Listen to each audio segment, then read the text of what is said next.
Live from the heart of Western Massachusetts, this is Western Mass News at 5 p.m. on ABC 40. One person sent to the hospital this afternoon after a school bus and a car crash in Ludlow.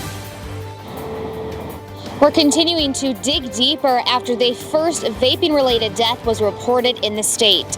I'm Caroline Powers, live in Springfield. Coming up, hear what health officials at Bay State Medical Center are saying. And remembering those hurt and killed in the B-17 crash at Bradley International Airport. We'll have the latest on how local victims are being honored. We begin with some scary moments in Ludlow this afternoon. A school bus is involved in a crash. Good to have you with us tonight. I'm Beth Ward. And I'm Chris Pisano. Moretta Thompson, interim director at Sabas International Charter School in Springfield, tells Western Mass News that a car crashed into one of their buses, which was taking their boys and girls cross-country teams to Belchertown for a meet. She says one student complained of pain in his ankle, but no other students reported any injuries. We're told that the driver of the car was taken to the hospital. No word on the extent of that person's injuries. A separate bus was called in to bring the students back to Sabas to be picked up by their parents. Well, we continue to follow developing news from state health officials. The Department of Public Health announcing yesterday a Hampshire County woman in her 60s is the first to die in the state from vaping-related illness. Well, the Centers for Disease Control and Prevention says vaping-associated lung injury deaths are higher among women and older people. Western Mass News reporter Caroline Powers is digging deeper into how vaping may cause different problems, Caroline, in women and men and people of different ages. Beth and Chris, the CDC says the majority of vape-related injuries occur in men, but more deaths in women. Bay State Medical Center says that is something they are looking into as more vape-related health cases rise across the country.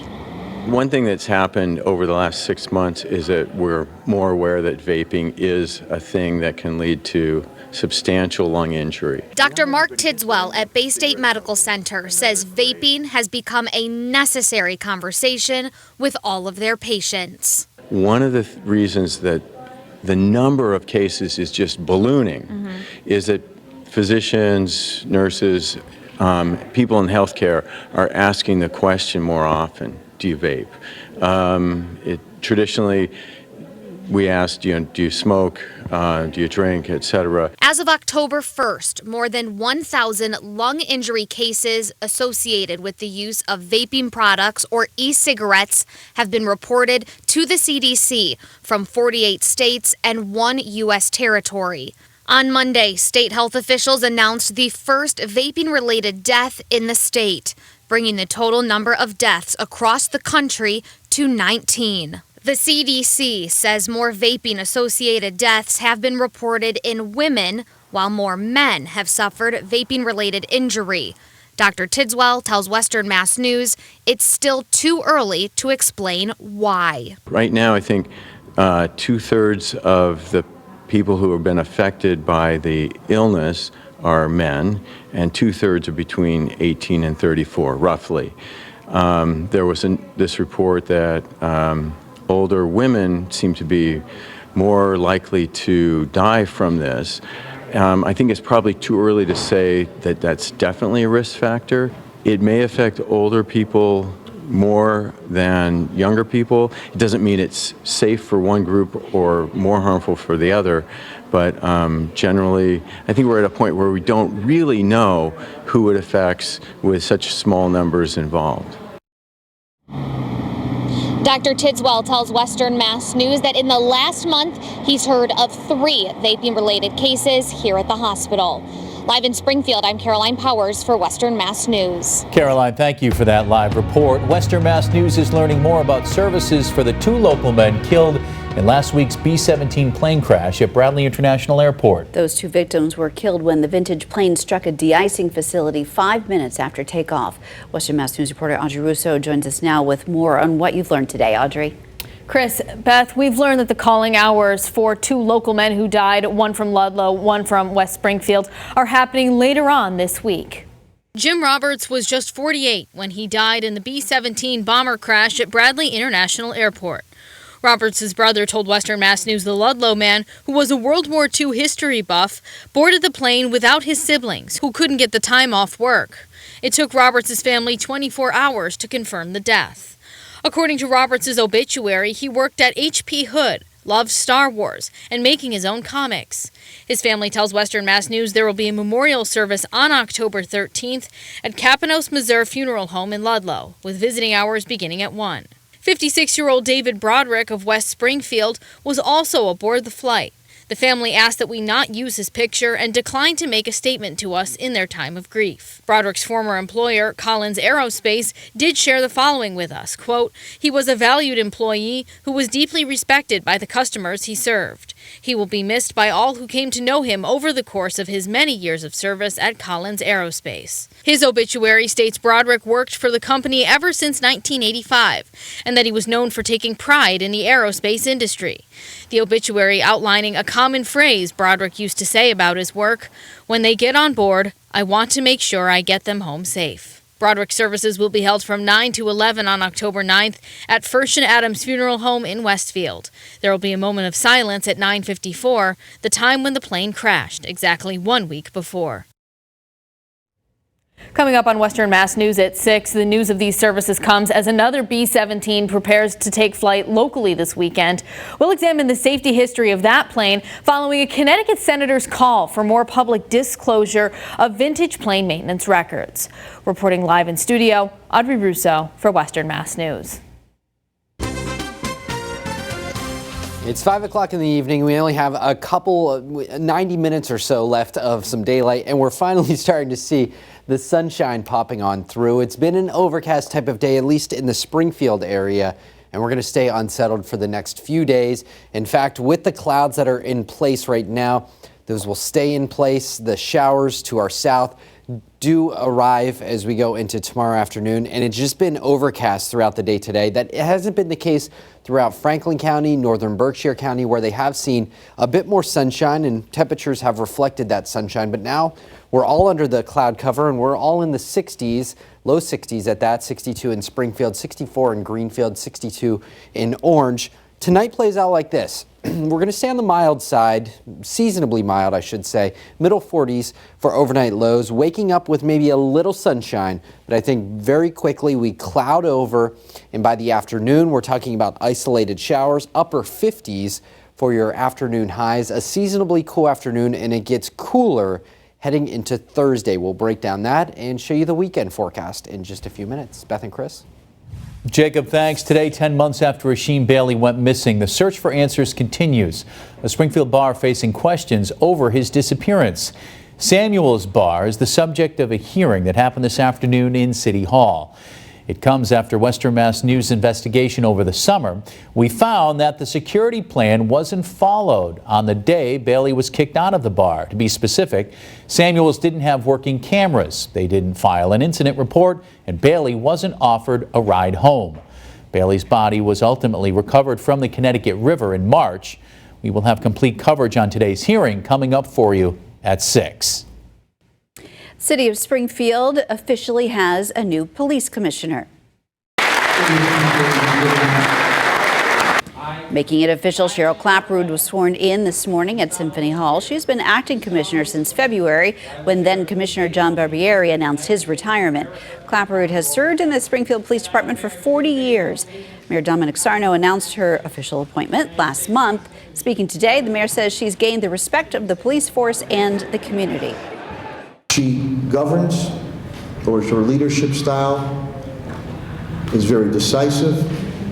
She's tough, but she's fair, but she's heartfelt when she makes those decisions. Her interaction with the public is unquestioned. I am proud of the women and men in the Springfield Police Department and of our partners.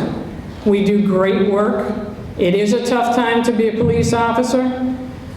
Suicides among police are high, police deaths are high, society is a little confused about who the good guys are, but the only way we're going to combat that is through example.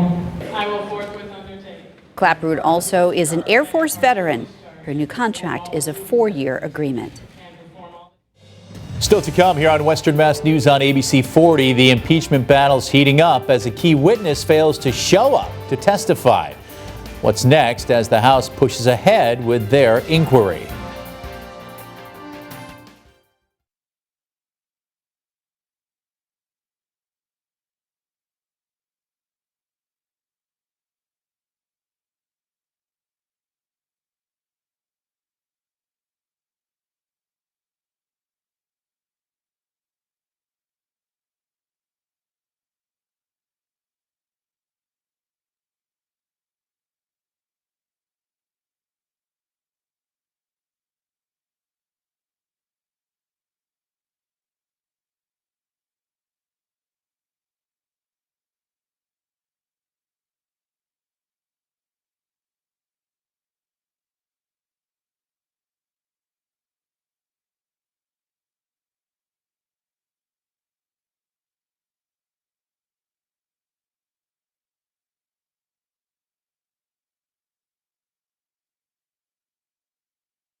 Welcome back, everyone. House Democrats now issuing a subpoena to the U.S. ambassador to the European Union after the State Department blocked him from testifying today. Well, meantime, House Republicans are firing back, blasting Chairman Adam Schiff's handling of the investigation. Western Mass News correspondent Mona Kausar Abdi has more. Today, House Democrats' key witness in the impeachment probe, a no-show on Capitol Hill. The State Department blocking the U.S. ambassador to the European Union, Gordon Sondland, from testifying before a closed-door session involving 3 House committees leading the investigation. A decision House Intelligence Committee Chairman Adam Schiff now says will be viewed as obstruction. The failure to produce this witness, the failure to produce these documents, we consider yet additional strong evidence of obstruction. Sondland is a central witness in the impeachment investigation who reportedly worked behind the scenes to help carry out Trump's wishes in Ukraine, a country that isn't in the EU. And this morning, Schiff revealing new details about the text exchange involving Sondland and several others. We know from the text messages that Ambassador Sondland was in discussion with Ukrainian counterparts, with fellow diplomatic personnel, and the president. As well as at least one U.S. senator about the course of events that we are investigating. Schiff also says those messages were from a, quote, personal device Sondland turned over to the State Department. House Democrats say they are issuing a subpoena for Sondland's testimony and his documents. Meanwhile, President Trump and other Republicans blasted Schiff's handling of the investigation. What we see in this impeachment is a kangaroo court, and Chairman Schiff is acting like a malicious Captain Kangaroo. Graham then offered Giuliani the opportunity to inform the committee about his concerns, a suggestion that Minority Leader Chuck Schumer welcomed, stressing, however, though, that Giuliani's testimony must be under oath. Mona Kausar Abdi, ABC News, Washington. It's been dry today, but it hasn't been too bad overall, with temperatures getting into the mid to low 60s. You see the clouds that are around on our satellite and radar. You know, the beauty of having the clouds around right now is, well, at least it's not rain, and that's what we're expecting as we go into this evening. The showers are going to hold off as we go into tomorrow until the afternoon. So there's what we're looking at right now. There's the system. This coastal system is going to just sit to the south of us and kind of spin Wednesday, Thursday, and Friday. And with each of those days comes daily rain chances, not a washout sort of time frame, but there will be some times that we are dealing with the rain. In fact, Wednesday evening, you see the storm right there. You see some of those showers being in place. Watch as this system kind of migrates back to the west, throws those rain chances back at us for Thursday evening. Same sort of story as we go into Friday, where we have those rain chances. I do think it turns pretty breezy too. Thursday night into Friday, I'm hopeful that with the breeze, the leaves stay on the trees and we're able to enjoy the foliage as it nears peak. We're going to be dry for most of Saturday until Sunday, very early in the morning. The front kicks that storm out. It does bring us a slight chance for a sprinkle early Sunday. I think the weekend, though, very salvageable with dry conditions throughout much of the weekend. The latest trends are keeping this storm further out to sea. So what does that mean for us? Yesterday, we were talking 3 to 5 inches. Well, let's cut those in half or even more, anywhere from a ½ inch to maybe a little higher, an inch or 2 for us. The heaviest of the rain still for the Cape and the islands, but with it being offshore, they now are seeing those 5-inch totals. Wednesday, Thursday, Friday, and Saturday do have a chance for rain. Sunday into Monday, I think we're going to be mostly dry. It's just that unsettled, raw, dreary period that we're going to be entering into, but definitely not a complete washout. You see the cloudy skies on our Six Flags sky cam. Tonight falling into the middle 40s, staying dry tonight. Tomorrow, by about noontime, the rain chances enter into the forecast. We'll call it scattered showers into the afternoon, holding on to some of those showers into the evening. Same sort of story as we go into Thursday. The wind for much of Thursday will be 10 to 20 miles per hour, but as you enter into basically after dark Thursday, those wind gusts increase 20 to 30 miles per hour, and they're going to be sticking around as we go into early Friday morning. Your 7-day forecast looks like this. We do have temperatures in the low 50s for Thursday. Friday, Saturday, we start to see the warm up back into the 60s. A new study shows football players are at a higher risk of developing a life-threatening disease. I'm Kayla Burton, and coming up on Western Mass News, I'll tell you how your child might be at risk. A local nonprofit in Western Mass is saving the lives of many dogs as well as humans. I'm Melissa McCann, and we'll have that special story coming up.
Live from the heart of Western Massachusetts, this is Western Mass News at 5 p.m. on ABC 40.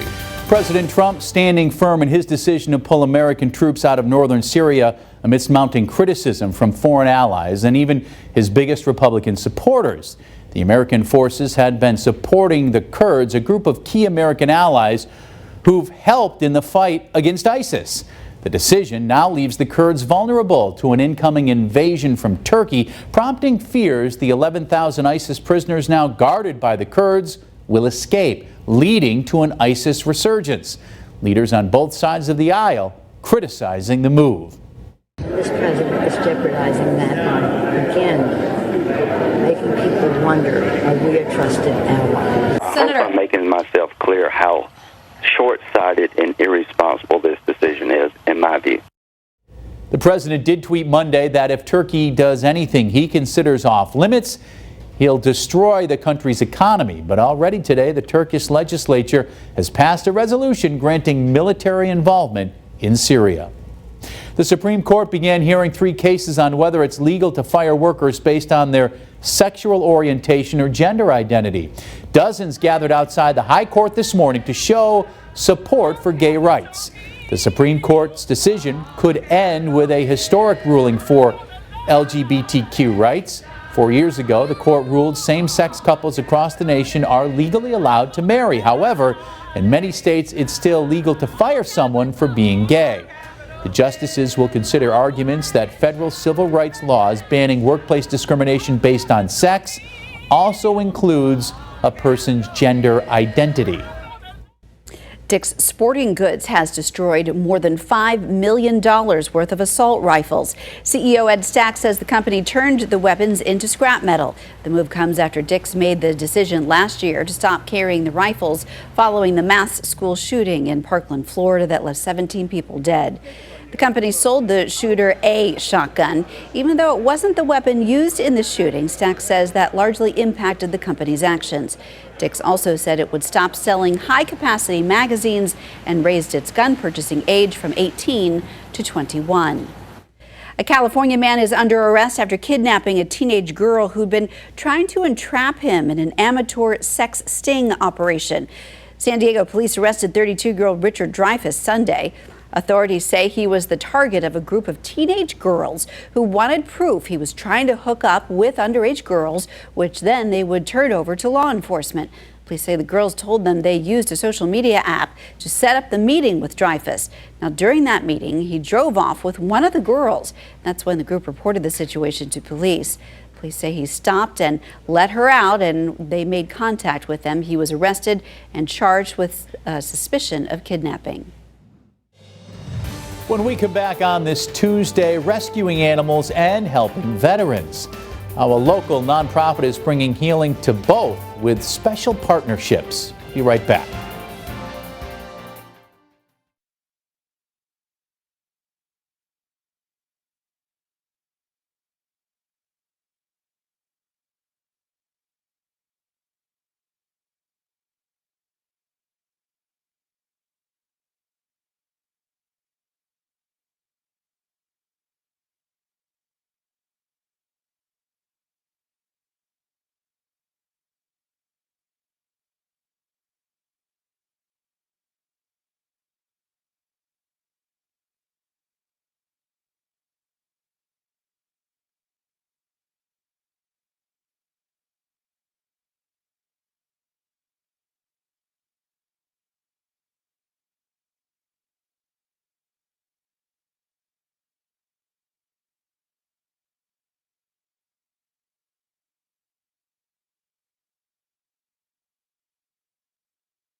A local nonprofit in Western Mass is saving the lives of animals and humans. Heroes, Horses, and Hounds has dedicated their time to rescuing horses and dogs and then retraining them to become service animals. Western Mass News reporter Alyssa McCann caught up with those animals in training. Unwanted dogs and horses have a temporary home at Heroes, Horses, and Hounds. The local nonprofit takes in the animals and trains them into service animals. Our mission is to take really good horses and really good dogs that are in bad situations and give them a new life where they have purpose and love, and also help somebody else that has a disability that wants a more independent, joyful life. The nonprofit says training these animals to become service animals is never easy. 1 out of 100 of these animals become service animals, and if they don't pass the certification, then they still make great companions.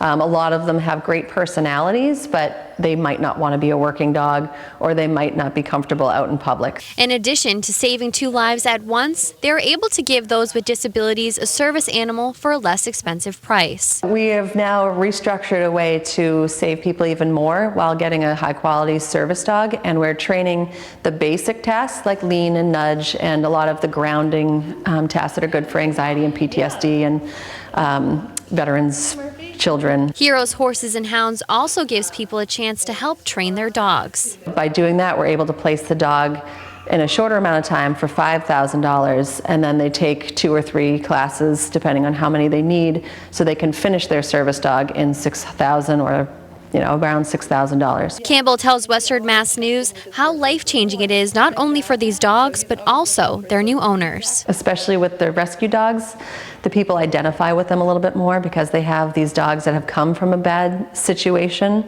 and have now been able to overcome where they started. Since 2016, Heroes, Horses, and Hounds have been able to help out about 25 families by providing them a service animal. The dogs just seem to be grateful to be rescued from a bad situation and are so eager to please and really want to love their person, and the person is so grateful to have an animal that helps them through their day. In Whately, Alyssa McCann, Western Mass News. Heroes, Horses, and Hounds is holding an adoption day for some of their rescue dogs not selected for service training. It's on Sunday in South Hadley, and for more information, you can just head to our website, westernmassnews.com. Just ahead on Western Mass News on ABC 40, an alert for parents if your kids play football. We'll tell you about a serious medical condition that could sideline them.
Live from the heart of Western Massachusetts, this is Western Mass News at 5 p.m. on ABC 40. An eye-opening new study out of Boston on the link between football players and the life-threatening brain disease known as CTE. Welcome back to Western Mass News at 5:30. I'm Beth Ward. And I'm Chris Pisano. This risk is connected to the number of years a person plays, which is leading to extra precautions being taken at the youth football level. Western Mass News reporter Kayla Burton shares the important information. Tackling and hitting is inevitable in the game of football. And because the sport involves an abundant amount of contact, injuries happen. And over time, a new study finds the chances of a player developing chronic traumatic encephalopathy, a brain disease known as CTE, grows greatly year to year. In fact, researchers at Boston University's CTE Center have found that the risk of CTE increases 30% each year a person plays football. The disease is commonly diagnosed in athletes who have suffered multiple hits to the head. Western Mass News spoke with Dr. Julio Martinez Silvestrini, sports medicine director at Bay State, who says despite the multiple variables in the study, certain strategies must be developed during gameplay to lessen the risk. And that starts at the youth level. Changes in the rules, changes in equipment, adequate fitting of helmet and protective gear, and avoiding excessive amount of tackles, or every time that you collide there's a significant force that passes through the brain.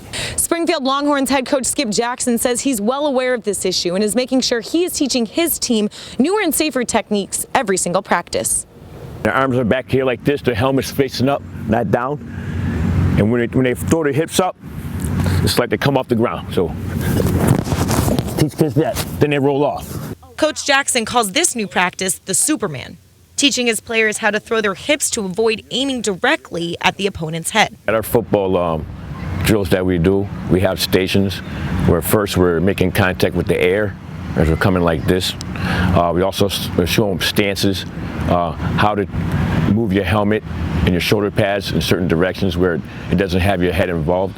Coach even put me through a drill, showing the importance of how to tackle in game time situations. So if you're running with the ball, if you're running, yep. I'm coming here, I'm coming here, I'm coming here. These lessons have gone statewide, as all coaches in the state are now required to undergo safety training every year. Kayla Burton, Western Mass News.